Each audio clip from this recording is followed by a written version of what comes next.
እግዚአብሔር ስለመውደዱ ማውራት በሚወደው ባህል ውስጥ ነው የምንኖረው። ነገር ግን ስለ ቅድስናው ለመነጋገር እንፈራለን።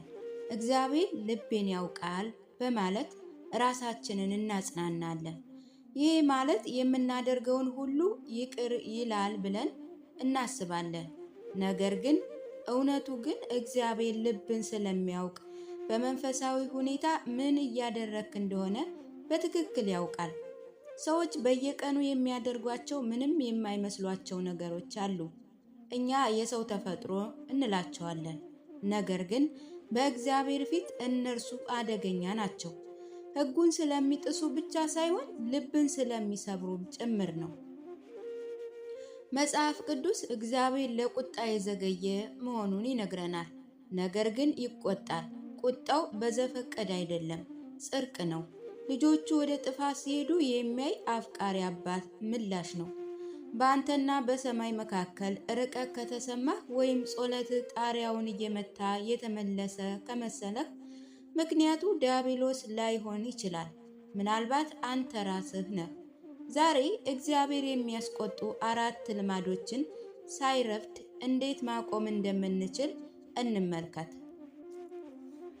ልማድ 1 ልብ ያለ መንፈስ። እግዚአብሔርን በእጅጉ የሚያስቆጣ የመጀመሪያ ልማድ ልብ ያለ መንፈስ ነው። ይህ ልማድ ለእግዚአብሔር ምርጥህን ሳይሆን ትርፍህን የመስጠት ልማድ ነው። አምልኮን ትሰማለህ፣ ልብ ግን በዚያ የለም። የደህንነት ዋስትና ትፈልጋለህ፣ ነገር ግን የመገዛት መስዋዕትን አትፈልግም። ኢየሱስ ክርስቶስ በራዕይ 3:16 ላይ ለሎዶቅያ ቤተ ክርስቲያን የሚያስፈራ ማስጠንቀቂያ ሰጥቷል።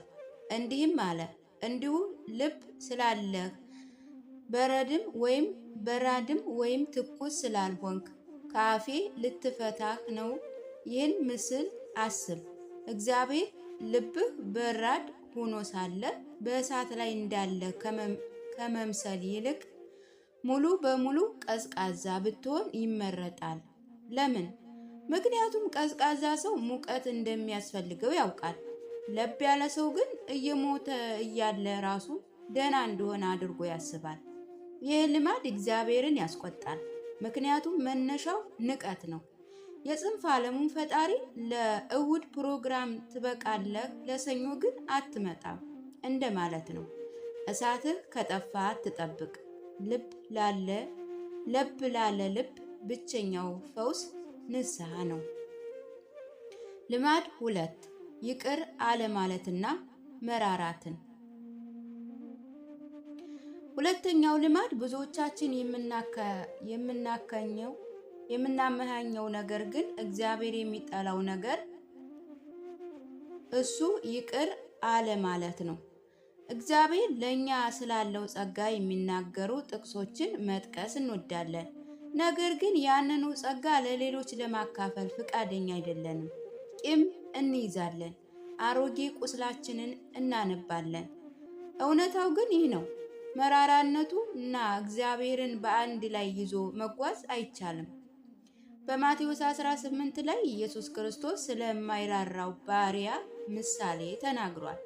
እሱ ትልቅ ዕዳ ተምሮለት ሳለ ጥቂት ብር ላለበት ሰው ያራራ ሰው ነበር። ጌታው በጣም ተቆጣ። ይቅር ለማለት ሳንቃውም መስቀሉን እያፌዘንበት ነው። አምላክ ሆይ ለአንተ የከፈልነው ዋጋ ለእኔ ኃጢአት ይበቃል፣ ለእርሱ ግን አይበቃም እያልን ነው።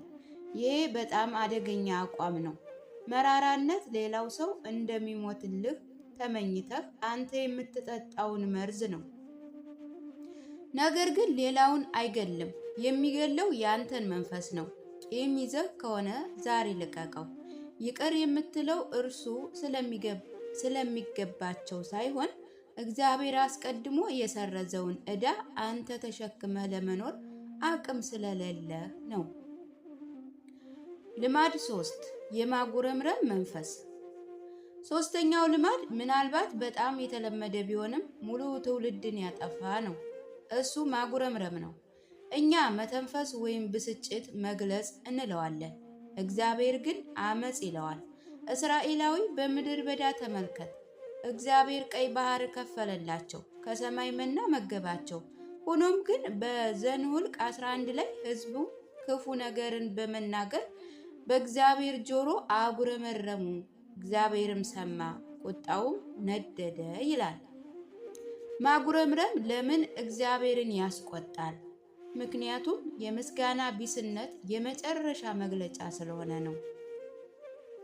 አይበቃም ማለት ነው። ስለ ስራህ ስታጉረመርም እግዚአብሔር የሰጠህን ሲሳይ እየረገምክ ነው። በምትጠብቅበት ወቅት ስታጉረመርም በቅዱስ ላይ እየተጠራጠርክ ነው። ምስጋና የእግዚአብሔር መገኘት ይጋብዛል፣ ማጉረምረም ግን ያርቀዋል። ሁል ጊዜ አሉታዊ ሁነህ ከተገኘህ አቋም ልብህ እስኪከተል ድረስ አፍህ እሱን እንደሚያመሰግን አስገድደው። ልማድ 4 ከእግዚአብሔር ይልቅ ሰውን መፍራት።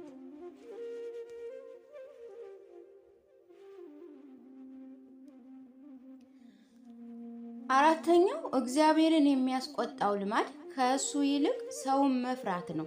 ይህ የሚሆነው በዓለም ዘንድ ላለመጠላት ወይም ላለመፈረድ ስትል እውነትን አሳልፈህ ሰጥተህ ነው። መናገር ባለብህ ሰዓት ዝም ስትል ነው።